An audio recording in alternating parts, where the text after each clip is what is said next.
اللہ کے نبی علیہ السلام کی آپ احتیاط کا لیول دیکھیں. صحیح مسلم میں اوپر تلے 3-4 احادیث ہیں کہ نبی علیہ السلام چند لوگوں کے پاس سے گزرے جو کھجور کی نر اور مادہ کے اعتبار سے پیوند کاری کر رہے تھے. نبی علیہ السلام نے ان سے فرمایا کہ ایسا کیوں کرتے ہو؟ انہوں نے کہا کہ اس کی وجہ سے ہماری جو فصل ہے وہ زیادہ ہوتی ہے، کھجور زیادہ پھل لگتا ہے اس درخت کو. آپ نے فرمایا کہ اگر ایسا نہ کرو تو کیا ہے؟ بس حضور تو اتنا فرما کے چلے گئے. انہوں نے اسے آرڈر سمجھ لیا، انہوں نے اس سال وہ کام نہیں کیا اور ان کی فصل کم ہو گئی. نبی علیہ السلام کی فرینکنس کا لیول دیکھیں کہ جب کم ہوئی ہے تو صحابہ کرام نبی علیہ السلام کے پاس شکایت لے کے پہنچ گئے کہ یا رسول اللہ آپ نے مشورہ دیا تھا تو فصل کم ہو گئی ہے. اللہ کا شکر ہے کہ 295C نہیں تھی اور پاکستان کی مذہبی جماعتیں نہیں تھیں، ورنہ وہ وہاں سے سلامت نہ اٹھتے. آج تو آپ سوال پوچھ لیں تو آپ کے اوپر فوراً فتویٰ آ جاتا ہے. تو نبی علیہ السلام نے فرمایا کہ میں نے تمہیں منع تو نہیں کیا تھا، میں نے تمہیں کب کہا تھا کہ یہ کام نہ کرو؟ میں نے تو ایک مشورے کے طور پہ بات کی تھی. انتم اعلم بامر دنیاکم، تم اپنے دنیا کے کاموں کو مجھ سے بہتر سمجھتے ہو. اللہ اکبر، اتنا جگرا چاہیے بات کرنے کے لیے. اور ابھی یہ بات ختم نہیں ہوئی. آپ نے فرمایا میں جب کبھی بھی کوئی بات تمہیں اللہ کے ریفرنس سے کروں تو وہ تو تم لے لیا کرو شریعت کے طور پر، لیکن اگر میں مشورے کے طور پر تمہارے دنیاوی امور میں تمہیں کوئی مشورہ دوں تو تم اپنے کاموں کو مجھ سے بہتر سمجھتے.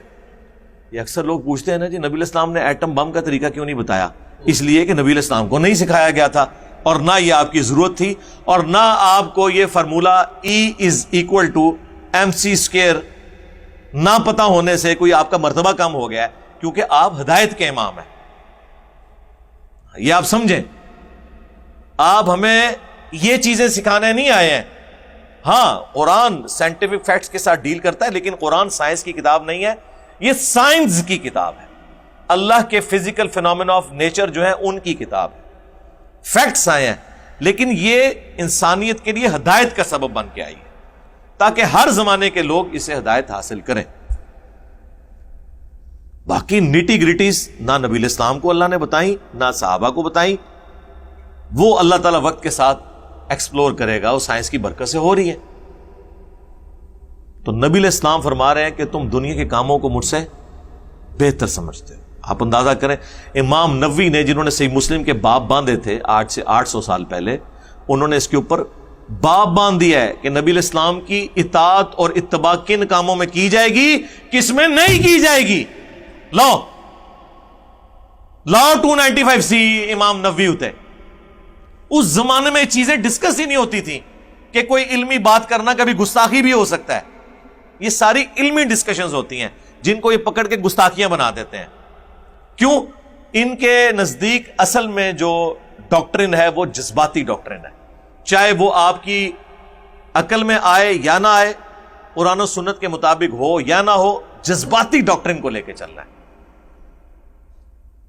تو سر پہ جذباتی ڈاکٹرن میں تو دل کرتا ہے کہ اگر حضرت عیسیٰ علیہ السلام کو عیسائیوں نے خدا کا بیٹا بنایا ہے تو ہم بھی اپنے پیغمبر کو بنائیں گے نا.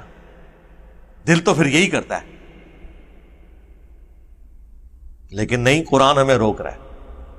لم یلد ولم یولد لقد کفر الذین قالوا ان اللہ هو المسیح ابن مریم لقد کفر الذین قالوا ان اللہ ثالث ثلاثہ. بے شک وہ کافر ہیں جو کہہ رہے ہیں کہ عیسیٰ ابن مریم ہی اللہ ہے یا عیسیٰ ابن مریم 3 میں سے ایک ہے.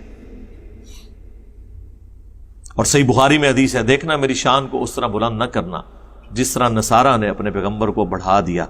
میں اللہ کا بندہ اور اس کا رسول ہوں، مجھے اللہ کا بندہ اور اس کا رسول ہی کہنا.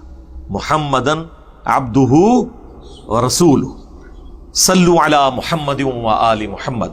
اللہم صلی علی محمد وعلی آل محمد واصحاب محمد اجمعین الی یوم الدین.